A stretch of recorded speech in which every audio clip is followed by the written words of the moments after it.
La cyberintimidation, les sextos, la géolocalisation, ce sont tous des thèmes abordés par 4 jeunes en technique policière du cégep de l'Abitibi-Témiscamingue. Ils étaient réunis samedi dans le but de sensibiliser les parents à cette problématique vécue par plusieurs jeunes.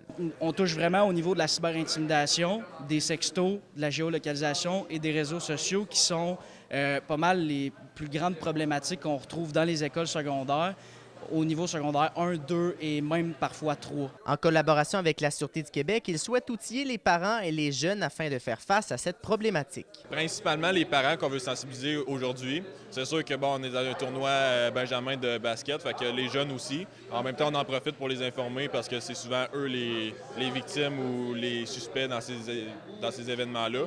Mais notre but premier, c'est d'informer les parents parce que c'était ça qui me manquait présentement. Les parents sont informés de la problématique, mais ne sont pas informés des ressources qui sont là pour les aider.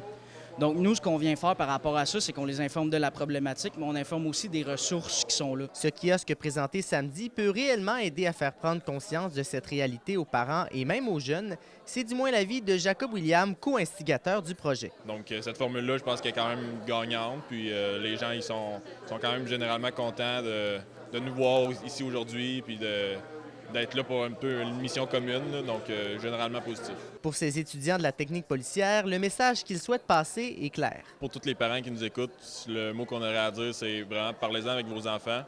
Souvent, ça n'a pas besoin d'être une discussion d'une demi-heure, juste en parler, lâcher le mot pendant un souper de famille ou autre. Souvent, c'est ça qui va possiblement vous mettre au courant. Peut-être le jeune n'aura pas nécessairement l'habitude de vous en parler, mais le fait que le parent initie la conversation, c'est là que ça va commencer. Donc, soyez prudents avec ça, c'est sûr aussi pour les jeunes. Faites attention aux réseaux sociaux, ça augmente beaucoup avec l'intelligence artificielle aussi. Alexis Dumont, RNC Nouvelles, à Val-d'Or.